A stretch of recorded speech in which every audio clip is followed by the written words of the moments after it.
और बीजीएच को ही एम्स बनाने की बात उन्होंने की थी, तो वो उसको मैं इम्प्लीमेंट करना चाहूँगी। पिछले 10 साल से बीजेपी के संकल्प पत्र में धनबाद के हित के लिए कुछ नहीं है। इतने जहरीले गैस रिड्यूस हो रहे हैं जो कि हमारे आगे की पीढ़ी के लिए काफ़ी घातक हो सकते हैं, और जिस तरह से पोल्यूशन फैल रहा है, तो मुझे लगता है कुछ फ्लाईओवर्स भी वहाँ बनने। हाय फ्रेंड्स, हमारे इस खास पॉडकास्ट में आप सभी का एक बार स्वागत है। आपको बता दो कि आज का हमारा ये पॉडकास्ट थोड़ा सा अलग और यूनिक है। यूनिक और अलग इसलिए है क्योंकि हमारे साथ आज एक पॉलिटिकल फेस है, अनुपमा सिंह। इनके बारे में वैसे तो बताने की जरूरत नहीं है क्योंकि हम सभी रूबरू हो गए हैं, लेकिन आज इस पॉडकास्ट में आइए हम इनसे बातचीत करते हैं इनके पर्सनल लाइफ के बारे में, और साथ ही साथ ये जानना चाहेंगे कैसे पर्सनल लाइफ से बाहर निकलकर ये अपने पॉलिटिकल करियर में आगे बढ़ी हैं। सो मैम, आपका हमारे आज के इस खास पॉडकास्ट में बहुत बहुत स्वागत है। धन्यवाद आपका। सबसे पहले मैम ये जानना चाहेंगे, वैसे तो अब धनबाद की जनता आपको बहुत अच्छे से जान गई है, लेकिन लोगों को आपके निजी लाइफ के बारे में बहुत ज़्यादा इंटरेस्ट है। सो बेसिकली जो पहला हमारा प्रश्न है वो ये है कि आप धनबाद क्षेत्र से नहीं बिलोंग करती हैं। वहाँ पे अब आप आगे अब एज अ उम्मीदवार है कांग्रेस पार्टी की ओर से लोकसभा के लिए, तो कैसे आप इन चीज़ों को लेकर डील कर रही हैं? एक न्यू फेस है आप वहाँ के लिए और वहाँ की जनता के लिए, वो पूरा क्षेत्र आपके लिए नया है। बिल्कुल, मैं अपने धनबाद की जनता को सबसे पहले ये बताना चाहती हूँ कि मैं बिल्कुल बिलोंग करती हूँ धनबाद से, क्योंकि धनबाद में हमारा बोकारो डिस्ट्रिक्ट भी आता है, और बेरमो जो है वो हमारे बोकारो डिस्ट्रिक्ट के अंतर्गत ही आता है। और मैं बेरमो में रहती हूँ। मेरा जन्म बोकारो में हुआ है। बेरमो में मेरी शादी हुई है। करीब 18-19 साल से मैं बेरमो में ही हूँ। और जैसा कि आपको पता है कि मैं एक पॉलिटिकल फैमिली से बिलोंग करती हूँ, तो मैं शायद कैमरे के सामने नहीं, पर कैमरे के पीछे काफ़ी सक्रिय रही हूँ, राजनीति में भी, और अपने पति का हमेशा मैंने साथ दिया है। तो इसीलिए मुझे मालूम है कि धनबाद की जनता की क्या अपेक्षाएं होंगी मुझसे। तो आप जब बच्चे थे तो एज अ एम क्या था आपका कि बड़े होकर क्या बना, और क्या आप स्कूल लाइफ में या एजुकेशन फील्ड में आपका जो था वो अब मेधावी छात्र थी? बिल्कुल थी मैं, और मुझे मेरा एम एकमात्र उस समय डॉक्टर बनना था। मुझे डॉक्टर बनने की बहुत इच्छा थी, इसलिए मैंने प्रेपरेशंस भी किए, एग्ज़ाम्स भी मैंने दिया। उसी में CPMT के थ्रू मेरा डेंटल एंड होम्योपैथिक वेटनरी में हुआ था। फिर थोड़ी और इच्छाएं जागने लगी पढ़ने की, तो फिर मैं थोड़ा और प्रेपरेशन के वजह से फिर मैंने उसे ज्वाइन नहीं किया। पर हाँ, और क्लास 1 से ही मेरा स्टडीज़ में इतना इंटरेस्ट था। मैं हमेशा फर्स्ट सेकंड थर्ड ही आती थी, और मेरे घर में मुझे पढ़ाकू कह के लोग चिढ़ाते रहते थे कि हमेशा पढ़ाई पे इसका रहता है मेरे। और आज ऐसा प्रभाव है इस चीज़ का कि आज भी मैं अपने बच्चों को पढ़ाती हूँ। मेरे बच्चे, एक बेटी 12th कर रही है, एक 10th कर रही है। मैं आज भी उनको बैठ के जब भी फ्री टाइम मिलता है तो मैं उन्हें पढ़ाती हूँ। बचपन में आप अपना आदर्श किसको मानती थी, और उनके किन चीज़ों को आपने फॉलो किया है या उतारा अपने जीवन में? बचपन में जैसा कि हर बच्चे का आदर्श उसके माता पिता होते हैं, मेरे पिता डॉक्टर थे, हैं। तो मेरे पिता, मैं उनको देखकर सोचती थी कि मुझे भी, क्योंकि मेरे पिता डॉक्टर ज़रूर थे, लेकिन उनका कर्म ऐसा था कि वो सिर्फ जनता की सेवा ही करते थे। वो कभी भी ये नहीं सोचते थे कि मुझे डॉक्टर फीस चाहिए या ये चाहिए। वो हमेशा फ्री मेडिकल शिविर लगाते थे। तो ये सब देखकर मैं उनसे काफ़ी प्रभावित होती थी कि ऐसा अगर हम कर सकते हैं तो फिर मैं डॉक्टर बनना चाहती। जनरली फ्री टाइम में आप क्या करना पसंद करती हैं, हॉबी जैसे हम कहते हैं?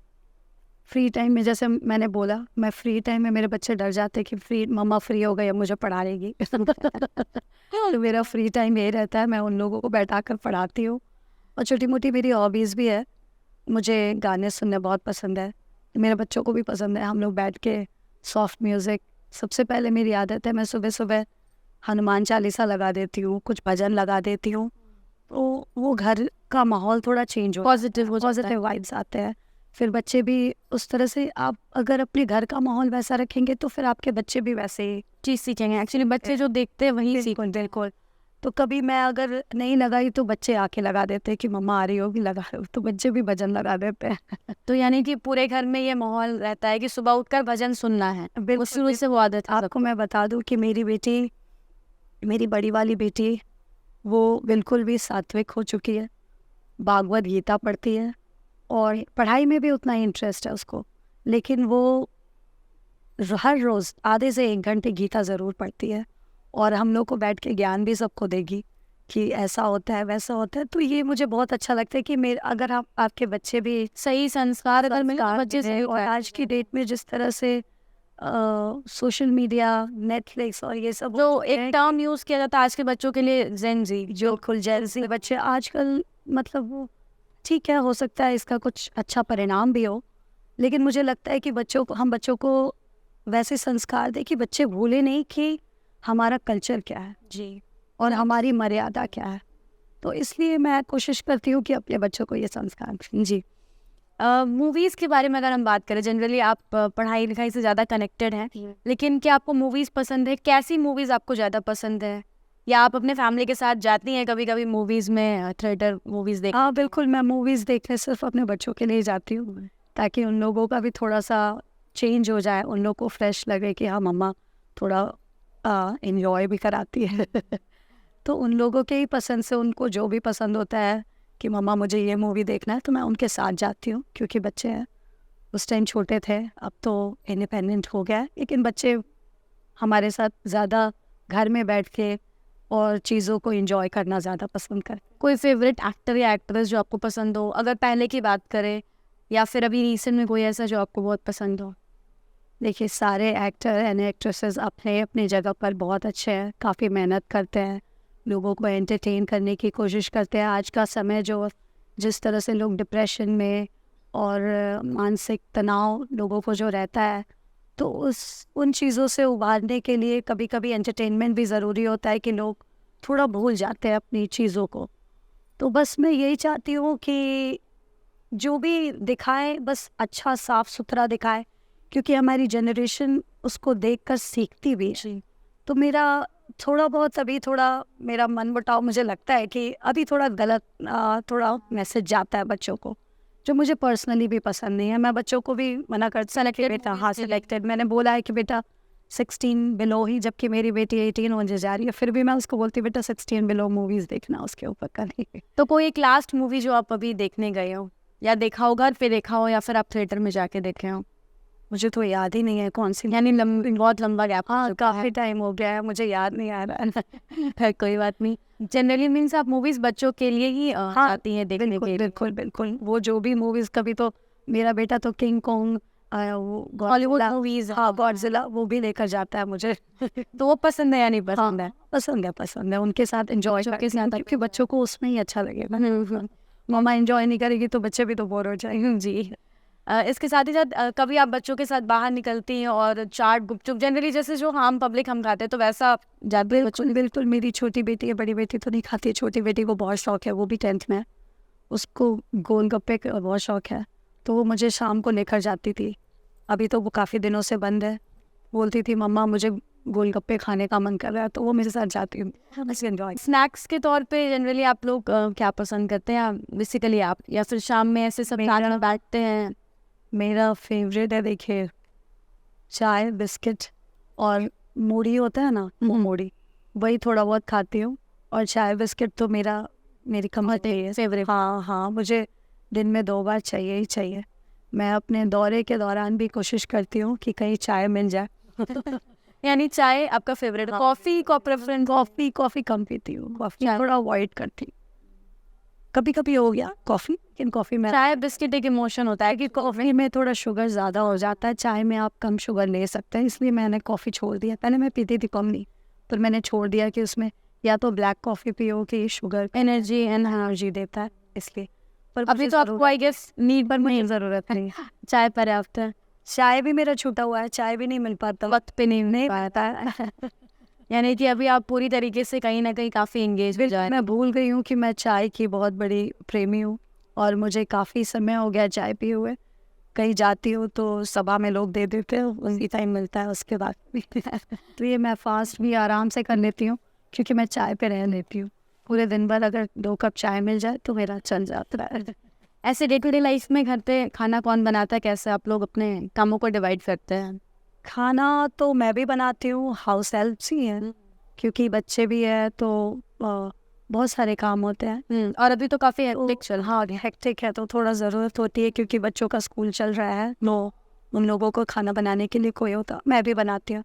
इवन मेरे हस्बैंड भी बनाते हैं, बहुत अच्छे कुक हैं वो भी, मुझे लगता है। आप कुछ ऐसा जो आप मेरी मदर इन लॉ भी बनाती है। मतलब सारे लोग काफ़ी अच्छा खाना बनाते सब लोग किचन में रहते हैं, हैं। समय मिलता है। जब वक्त मिल जाए तो फिर वैसे भी खाना बनाना भी एक हॉबी में काउंट होता है। तो कोई एक ऐसी चीज़ जो आपकी मतलब आपके हाथ के बनाई हुई सभी लोगों को पसंद आती है, जो लोग डिमांड करते हैं कि इस बार ये बनाना, आपके बच्चे या फिर आपके हस्बैंड? मेरे बच्चे, मेरे कटल बिरयानी मैं बनाती हूँ एक वो बच्चे बोलते मम्मा वो बना दो। कटल बिरयानी फेमस है। और मैं थोड़ा स्टार्टिंग में बता रही हूँ, मुझे रोटी बनाने नहीं आती थी, तो हाँ मैंने ट्राई किया कि नहीं रोटी बनाते हैं। एक बार मुझसे जल गया था रोटी, तो मैंने क्या किया, उसमें बटर लगा के बच्चों को दे दिया। बच्चे बोले मम्मा आपके हाथ का नान इतना टेस्टी लगता है ना मुझे क्योंकि वो क्रंची हो गया होगा। तब से मुझे लगा कि शायद मैं अब अच्छी कुक हो गई हूँ। वो आपने उससे पहले कभी यूज़ नहीं किया होगा। मैंने खाना नहीं बनाया था ना कभी, तो अब कभी कभी बनाती हूँ। तो अब बच्चों के लिए तो आपको और शौक होता है ना, बच्चे बोलते हैं मम्मा मुझे ये खाना है वो खाना है, तो फिर मेरा इंटरेस्ट बढ़ते चला गया। तो ये ऐसे छुट्टियों के दिनों में आप लोग कहीं बाहर जाते, कोई ऐसा फेवरेट प्लेस जो आप जाना पसंद करते हो? मैं तो झारखंड का कोई ऐसा जगह नहीं होगा जो मैंने एक्सप्लोर नहीं किया हो। नेतरहाट भी हम लोग गए, हर जगह गए। और माता रानी का दर्शन करने वैष्णो देवी हम लोग जाते हैं, तो मैं कश्मीर भी गई हूँ। और पहाड़ियों से, वादियों से थोड़ा हम लोग को ज़्यादा ये रहता है, इसलिए हम लोग नेतरहाट भी गए। नेतरहाट भी काफ़ी खूबसूरत है, हम लोग एक्सप्लोर नहीं किए। मुझे लगता है मैं झारखंड के सभी लोगों से बोलूँगी कि एक बार ज़रूर जाए, काफ़ी खूबसूरत है वहाँ का। आपने बताया कि आपको सॉफ्ट म्यूजिक सुनना पसंद है। हाँ बिल्कुल। तो आप फ्री टाइम में खुद भी गाती हैं या नहीं गाती हैं? अभी तो मेरे हर्स बहुत कराटी जी है, मुझे गाना गाना बहुत पसंद है। और सॉफ्ट म्यूज़िक मैं सुनती भी हूँ। जैसे मैंने बोला, मैं अपने दिन की शुरुआत भजन से करती हूँ, उसके बाद गाड़ी में भी मैं भजन एक बार सुन लेती हूँ, उसके बाद सॉफ्ट म्यूज़िक बजता रहता है। और मेरे बच्चों को भी सॉफ्ट ही म्यूज़िक पसंद है, इसीलिए मेरे घर का माहौल सॉफ्ट म्यूज़िक का ही रहता है। डांस वांस करना पसंद है यानी? थोड़ा बहुत बच्चों के साथ एंजॉय करती हूँ, क्योंकि बच्चों को अच्छा लगता है, कंपनी हो जाती है। बिल्कुल बिल्कुल। किताब, क्योंकि आप पढ़ाई लिखाई में ज़्यादा इंटरेस्टेड हो, किताब पढ़ना आपको पसंद होगा। कोई फेवरेट ऑथर या कोई फेवरेट ऐसी किताब? अब मैंने बताया ना, मेरी इतनी मोटी मोटी बुक्स रहती थी मेडिकल प्रिपरेशंस की, तो उसको पढ़ते पढ़ते समय ही नहीं मिलता था कि मैं कुछ बुक्स पढ़ पाऊँ, एक्स्ट्रा पढ़ पाऊँ। और जब तक कि मेरे फिर बच्चे थोड़े बड़े हुए, तो फिर मैं उनके लिए मैंने उनका कभी ट्यूशन नहीं लगाया, फिर मैं उनके लिए बुक्स पढ़ती थी, उनके बुक्स को पढ़ती थी, आज भी पढ़ती हूँ। अब ट्यूशन लगा दिया है काफ़ी सालों से, अब लगाया जब मैं थोड़ा सा बिजी अपने हस्बैंड के साथ इंटर का, यूनियन का जो भी होता था, तो मैं भी साथ में जाती थी, तो मैं थोड़ा बिजी हो गई थी, तो फिर बच्चों का ट्यूशन मैंने लगा दिया है। और मेरी ज़्यादातर हॉबी है कि मैं फ्री टाइम में उनकी बुक्स लेकर पढ़ती हूँ, ताकि उनको पढ़ा सकूँ। जी। हम सभी जानते हैं कि आपके ससुर जी 6 बार विधायक रहे बेरमो से, अभी करंट में आपके हस्बैंड हैं, आपके देवर भी कांग्रेस के युवा अध्यक्ष हैं। तो लोगों का ये कहना है कि कहीं ना कहीं ये परिवारवाद है, तो इसके बारे में आप क्या कहना चाहेंगे? लोगों का कहना है कि परिवारवाद है, तो मुझे लगता है कि हमें लोग इतना, मेरे पूरे परिवार को इतना लोग पसंद करते हैं, समझते हैं, क्योंकि मैंने बोला ना, मेरे घर का माहौल ही यही है कि लोग सिर्फ जन सेवा में रहते हैं। अगर परिवारवाद होता तो शायद मेरे पति को जिताते नहीं, मेरे देवर को युवा अध्यक्ष नहीं बनाते। तो ये परिवारवाद नहीं, ये मेरे घर का माहौल ही ऐसा है कि लोग जन सेवा में ही रहते हैं, और लोगों के दिनचर्या में यही है कि हमें उठना है और जनता की सेवा करनी है। बिल्कुल। फिलहाल अभी आप जैसा कि मैं आपको एक और ऐड कर देती हूँ, मेरी बेटी, मैंने बताया 12th क्लास में है, ठीक है, तब मेरी बेटी जब 12-13 साल की थी, तब से उसने एक छोटा सा NGO शुरू किया है, क्योंकि वो 18 की नहीं हुई थी, तो उसको वैलिडेशन नहीं। हाँ वैलिड नहीं हुआ वो, लेकिन फिर भी वो अपने स्तर पर, उसको जो भी पैसे मिलते थे, लोग आते थे उसको जो पैसे देते थे, जैसे बच्चों को लोग देते हैं, हमें, मुझसे पैसे नहीं लेती थी, उन पैसों से वो जाती थी अनाथ आश्रम में, ब्लाइंड स्कूल में, हर जगह वो कपड़े डोनेट करती थी, टॉयज़ डोनेट करती थी, खाने देती थी, खाने बंटवाती थी, मंदिर के बाहर जाती है, वो एक छोटा सा एनजीओ चलाती है। तो उससे हम लोगों ने नहीं कुछ कहा, क्योंकि मेरे घर का माहौल ही ऐसा है कि बच्चों को भी, इसमें मेरा छोटा सा बच्चा है, बेटा है, वो भी उसके साथ जाता है बांटने के लिए। तो ये हमारे घर का माहौल ही ऐसा है। बिल्कुल।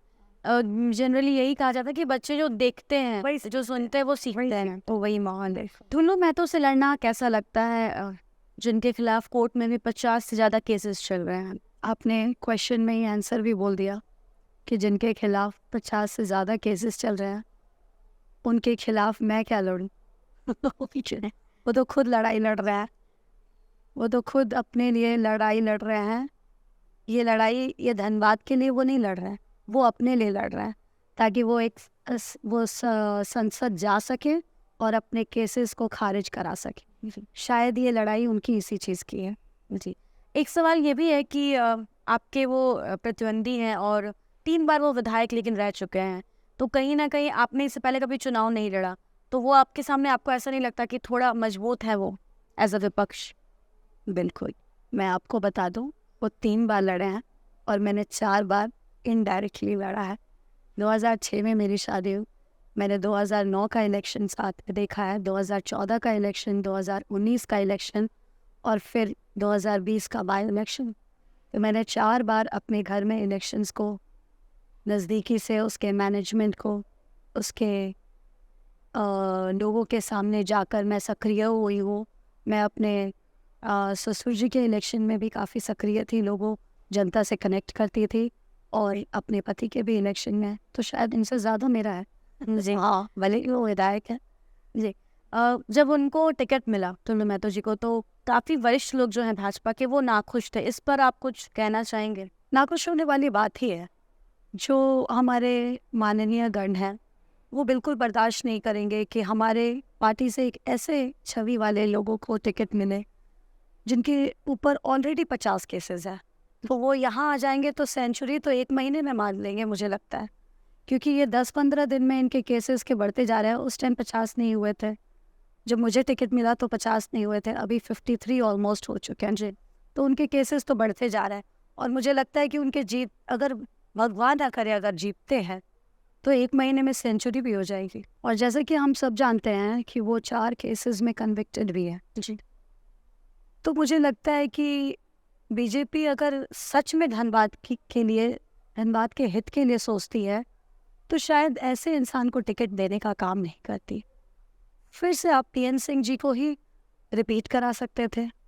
हमारे माननीय, उन्होंने काफ़ी अच्छी तरह से लोगों का ध्यान रखा, तो वो उनको रिपीट कराते, या बहुत सारे नेतागण थे उनको कराते। इनको ही क्यों, इनको क्यों दिया? क्या धनबाद की जनता से उन्हें प्यार नहीं है? क्या धनबाद की जनता के लिए वो सोचते नहीं हैं? क्या सिर्फ रेवेन्यू लेने के लिए धनबाद है? धनबाद सिर्फ कोयला लेने के लिए और बोकारो से स्टीम लेने के लिए है? और उनको आप रिटर्न में क्या दे रहे हैं? 50 केसेस वाले कैंडिडेट, और जो कि कभी भी कुछ भी हो सकता है, ऐसे कैंडिडेट आप देना पसंद करेंगे? यही सोच रहे हैं, यही हमारी बीजेपी चाहती है। बीजेपी के पास और भी विकल्प थे, बहुत सारे लोग थे। हमारे माननीय विधायक जी वीरेंद्र नारायण जी थे, राज सिन्हा जी थे, रागिनी सिंह जी थी, किसी को भी आप ले लेते। पीएन सिंह जी तो थे ही, उनको लेना चाहिए था। लेकिन क्या ऐसी मजबूरी आ गई थी कि आपने ऐसे इंसान को लिया जो कि धनबाद की जनता को और भी घातक बना देगी और भी आतंक से भरा बना देगी? लोग अभी से ही डरे हुए हैं। इतने हमारे वरिष्ठ नेता सरयू राय जी को अभी से ही, जबकि वो प्रत्याशी बने थे, सिर्फ स्टार्ट ही हुआ था, और आपने धमकाने का काम करने लगे। आप उनको धमकी भरा मैसेजेस भिजवाने लगे। तो जब ऐसे लोगों का वो लोग नहीं सुन सकते हैं, तो हमारी मासूम जनता को क्या करेंगे वो? जी। आपके हिसाब से बीजेपी के संकल्प पत्र में ऐसी कौन सी चीज़ है जो आपके या धनबाद की जो जनता है उनके हित में नहीं है? पिछले 10 साल से बीजेपी के संकल्प पत्र में धनबाद के हित के लिए कुछ नहीं है, और मुझे लगता है न कभी होगा आगे। मैं यही चाहती हूँ कि हमारी धनबाद की जनता इस बार आँख खोल ले, क्योंकि 10 सालों से जब उन्होंने कुछ नहीं किया तो आगे भी नहीं करेंगे, और उनके संकल्प पत्र में ऐसा कुछ दिया भी नहीं हुआ है। जिस तरह से एम्स बनाने की बात हुई थी, एयरपोर्ट बन के तैयार है, उसे स्टार्ट करने की बात हुई थी, पॉल्यूशन की कुछ भी बात नहीं हमारा हो पाया, कुछ भी पूरा नहीं। हमारे बच्चों को रोजगार तक नहीं मिला। कांग्रेस पार्टी ने इतनी बड़ी बड़ी कंपनियां दी हैं बोकारो को, धनबाद को, उसको भी आप इम्प्लीमेंट नहीं कर पाए, उसको भी आगे नहीं बढ़ा पाए, तो आप आगे क्या करेंगे नया? पुराने चीज़ों को तो लोग आप आगे बढ़ा ही नहीं रहे, तो फिर नई चीज़ों का क्या निर्माण करेंगे? मैं जनता के बीच में जाती हूँ, जनता बोलती है कि अनुपमा जी आगे दिलवाइएगा, बाद में कुछ जो हमारा पहले का था वो ही हमें दिलवा दीजिए, हमारे लिए वही सबसे बड़ी बात होगी। तो ये हमारी कांग्रेस पार्टी की जीत है कि कांग्रेस आज भी लोग याद करते हैं, क्योंकि ये 10 साल बहुत होता है छलावा के लिए। 10 साल छलावे में हमारी ज़िंदगी का 10 साल चला गया। 10 साल बहुत बड़ा समय होता है। हमने अपना 10 साल दिया, लेकिन आपने क्या दिया? आपने हमारी धनबाद की जनता को कुछ भी नहीं दिया। तो अब हमारी धनबाद की जनता बखूबी जान चुकी है, और अब शायद मुझे भी बताने की ज़रूरत नहीं है। और मेरा यही मानना था कि धनबाद की जनता काफ़ी जागरूक है, पढ़े लिखे वर्ग के लोग भी हैं, और हर वर्ग के लोग, सब लोग समझ चुके हैं कि अब यहाँ नहीं हो सकता है। अब बीजेपी आपके हिसाब से कि अब चेंज चाहिए, परिवर्तन चाहिए, और हर जगह मैं जहाँ भी जाती हूँ यही नारा लगता है कि अब हमें परिवर्तन चाहिए। जी, आप झारखंड में जो भी स्थानीय नीति को लेकर आवाज़ उठ रही है, इस पर आपकी क्या राय है? स्थानीय नीति देखिए, हमारे महागठबंधन के जो साथियों के द्वारा जो निर्णय लिया गया है उसको मैं अमल करना चाहूँगी, क्योंकि हमारे स्थानीय लोग जो हैं उन्हें कुछ ऑब्वियसली फैसिलिटीज़ मिलनी चाहिए, मेरा भी ये मानना है जी। लेकिन मैं ये भी बोलूँगी कि इसका ये मतलब नहीं हुआ कि जो लोग यहीं पले बड़े, यहीं पैदा हुए, यहीं की रोटी खा रहे, यहीं का नमक खा रहे हैं, हम उनको भी भूल नहीं सकते हैं ना। वो भी तो हमारी जनता जनार्दन है, उन लोग भी यहीं से उठते हैं, यहीं के नाम से जाने जाते हैं। कहीं बाहर जाते हैं तो यही बताते हैं कि मैं धनबाद से हूँ, मैं बोकारो से हूँ, तो वो भी तो यहीं के हुए ना।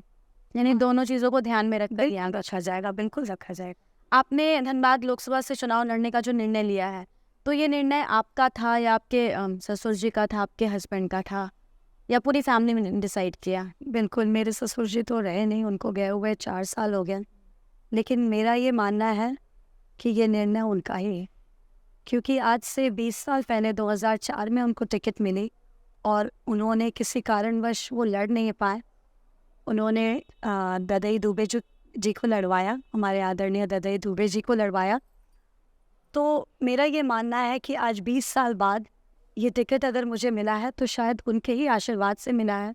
उनका ही एक सपना रह गया था कि मैं धनबाद की जनता को, इनडायरेक्टली तो वो करते ही थे, डायरेक्टली करने का उनका जो मन था वो पूरा नहीं हो पाया, और शायद वो मेरे द्वारा इसे पूरा करना चाहते हैं। इसलिए ये उनके आशीर्वाद से, माता रानी के आशीर्वाद से ये टिकट मुझे मिला। जी। आपने बताया कि धनबाद की जनता को रोज़गार नहीं मिल पा रहा। जो यंगस्टर्स हैं, उनके लिए आप क्या करने वाली हैं? अगर आगे आप जीतती हैं तो एजुकेशन के फील्ड में या फिर करियर के फील्ड में आपकी ओर से क्या किया जाएगा, ताकि धनबाद के जो युवा हैं उनको एक सही प्रॉपर गाइडेंस मिले और प्रॉपर प्लेस मिल पाए? बिल्कुल, मैंने जैसे पहले भी बोला कि हमारे बोकारो से लेकर धनबाद तक, बाहर यहाँ के तो लोग, झारखंड के लोग तो हैं ही हैं, बाहर के लोग भी सुनते थे पहले, लोग आते थे कि नहीं बोकारो में इंडस्ट्री है, धनबाद में कोल माइंस है, हमें काफ़ी जॉब मिल सकता है, मैथन है हमारा, डीवीसी है, तो हमें काफ़ी जॉब मिल सकता है। लोग आते थे काफ़ी सालों पहले, लोग आते थे यहाँ पे। अब क्या हो रहा है? अब यहाँ से पलायन हो रहा है, लोग यहाँ से जा रहे हैं, उन्हें जॉब नहीं मिल रही है। तो जो कांग्रेस पार्टी ने आपको दिया था उसको ही अगर आप सजा के संजोग के रखते तो हमारे बच्चे बाहर नहीं जाते, हमारे बच्चे यही रहते, धनबाद का ही नाम रोशन करते और धनबाद को आगे बढ़ाने का काम करते। तो मैं चाहूँगी कि मैं अपने बच्चों को जो बाहर जा चुके हैं उन्हें वापस लाऊं और यहाँ पे उन्हें एम्प्लॉयमेंट दिलाऊं। हमारे बच्चे जो शिक्षा से विहीन हैं, हमारे गरीब गुरबा बच्चे जिनको यहाँ बोकारो में ही हमारे एक स्कूल में बच्चे पढ़ते थे, अराउंड 150 बच्चे पढ़ते थे, उस स्कूल को डीएवी के द्वारा बेच दिया गया। तो उन बच्चे के अभिभावक के पास इतने पैसे नहीं है कि वो डीएवी में पढ़ा सके, तो उन्हें निकालना पड़ गया उस स्कूल से। तो मेरा ये मानना है कि कम से कम उन बच्चों के बारे में सोचें। अगर आप फ्यूचर नहीं देख सकते हैं, नहीं सोच सकते हैं, तो मुझे नहीं लगता है कि आप धनबाद को चला सकते। जी। अगर हम हेल्थ सेक्टर की बात करें, तो अगर आपकी सरकार आती है तो धनबाद के लोग जो हैं उनकी हमेशा से ये समस्या है कि एकमात्र अस्पताल है धनबाद में, एसएनएमसीएच सरकारी अस्पताल है, काफ़ी दूर दूर से लोग आते हैं और वहाँ भी जो है सुविधाओं की कमी होती है, तो लोग संतुष्ट नहीं है। एक बड़ा सा मल्टी स्पेशलिटी अस्पताल भी तैयार हुआ बगल में, लेकिन फिलहाल हम सभी जान रहे हैं कि वहाँ पर बड़े बड़े जो करोड़ों के मशीन से वो पड़े हुए हैं। तो आपकी ओर से क्या किया जाएगा और कैसे आप हेल्थ की जो इशू है, जो समस्या है, उस पर वर्कआउट करेंगे? जैसा कि मैंने बोला कि मैं डॉक्टर बनना चाहती थी, आपको भी पता, तो मेरा ध्यान इस पे बहुत रहता है। मेरा हमेशा मैं यही सोचती थी, 10 साल पहले मेरे फादर इन लॉ ने जब प्रपोज किया कि एम्स आएगा यहाँ, तो वो एम्स को भी नहीं लाया गया और बीजीएच को ही एम्स बनाने की बात उन्होंने की थी। तो वो उसको मैं इम्प्लीमेंट करना चाहूँगी। और भी मेरे दिमाग में, जैसे मुझे लगता है कि मैं जहाँ भी जाती हूँ तो थोड़े बहुत हेल्थ से रिलेटेड वहाँ इक्विपमेंट्स नहीं है, कुछ मोहल्ला क्लिनिक टाइप का खोलना चाहिए हमें, मेरा ये मानना है, छोटे छोटे मोहल्ले में, ताकि लोग जो बुज़ुर्ग हैं, जो जा नहीं पाते, जिनके पास गाड़ियाँ नहीं है, एम्बुलेंस भी पहुंचने में थोड़ा टाइम लगता है, तो एटलीस्ट वहाँ पे कुछ बेसिक फैसिलिटीज़ होनी चाहिए हेल्थ रिलेटेड, कि लोग अगर छोटी मोटी प्रॉब्लम्स जो हेल्थ की होती है वहाँ पे वो जाके दिखा सके। तो मैं बहुत सारी चीज़ों को अपने दिमाग में रखी हूँ। अगर धनबाद की जनता मुझे लाती है तो मैं उसे ज़रूर इम्प्लीमेंट करूँगी। यानी डॉक्टर अगर आप नहीं भी बन पाए, आपका जो सपना है वो इनडायरेक्टली आप इसे पूरा कर इस पाए। तरह से पूरा करना चाहूँ। महिलाओं के लिए आप क्या करना चाहेंगे, उनको सशक्त बनाने के लिए, वुमेन एम्पावरमेंट को? मेरा आने का सबसे बड़ा कारण ये भी था, मैं सिर्फ और सिर्फ महिलाओं के सम्मान के लिए यहाँ आई हूँ। मैं कभी नहीं चाहूँगी कि ऐसे इंसान को मेरी महिलाएं वोट करें, जो इंसान महिला को एक चीज़ समझता हो, एक वस्तु समझता हो। और आए दिन मैं वीडियोस देख रही हूँ, मुझे बहुत अजीब लगता है कि बीजेपी आखिर उन्हें हो क्या गया है, किस तरफ जा रही है। और ऐसे लोगों को यहाँ ही नहीं, बहुत जगह मैं किसी का नाम नहीं लेना चाहती अभी, और इस खुशनुमा माहौल को ख़राब नहीं करना चाहती, तो मैं यही बोलूँगी कि ऐसे ऐसे लोगों को सुन के भी हम लोग डर जा रहे हैं कि ऐसे लोग भी होते हैं, ऐसे लोग भी होते हैं। उन लोगों को टिकट देने का, दिलवाने का काम कर रही है। ये बहुत गलत चीज़ है, क्योंकि ये हमें रिप्रेजेंट करते हैं। सांसद होते हैं दिल्ली में जाके, पूरे इंडिया में हम लोगों को, हमारे जगह को, हमारे लोकसभा को रिप्रेजेंट करते हैं। तो वैसे लोग को आपने क्यों टिकट दिया जो रिप्रेजेंट करेंगे? तो लोग सोचेंगे अच्छा धनबाद में ऐसा होता है, धनबाद लोकारों में ये माहौल है। तो मुझे नहीं लगता है कि ऐसे लोगों को आगे बढ़ाना चाहिए। और बाकी तो धनबाद की जनता खुद जागरूक है। धनबाद की जो एक बहुत बड़ी समस्या है वो है पोल्यूशन, प्रदूषण, और खास करके अगर हम झरिया क्षेत्र की बात करें तो इस पर आप लोग आगे कैसे वर्कआउट करेंगे? इसको लेकर कुछ योजनाएं हैं या आने वाले समय में जिसको इम्प्लीमेंट किया जाए ना? बिल्कुल बिल्कुल, मेरी पूरी कोशिश रहेगी। ये काफ़ी बड़े पैमाने पे होगा, क्योंकि मैंने देखा है कि झरिया में इतने जहरीले गैस रिड्यूस हो रहे हैं जो कि हमारे आगे की पीढ़ी के लिए काफ़ी घातक हो सकते हैं। और जिस तरह से पोल्यूशन फैल रहा है, तो मुझे लगता है कुछ फ्लाईओवर्स भी वहाँ बनने चाहिए। पूरे धनबाद लोकसभा की मैं बात कर रही हूँ, कुछ फ्लाईओवर्स भी बनने चाहिए ताकि, क्योंकि सड़कों की भी समस्या है। बिल्कुल बिल्कुल, ताकि पोल्यूशन ना हो, सड़कें भी साफ़ सुथरी रहें। और कुछ और भी चीज़ें हैं जो हम कर सकते हैं कि हैवी वेट व्हीकल्स जो हैं उनका वे कुछ और हो जाए। बिल्कुल, और ताकि हमारे सिविलियंस को कुछ प्रॉब्लम नहीं हो इसकी वजह से। यही मेरा छोटा मोटा पहल होगा जो मैं करने की कोशिश करूँगी और इसे रिकमेंड करूँगी। लोग आपको वोट क्यों दे, इसको लेकर आप क्या कहना चाहेंगे?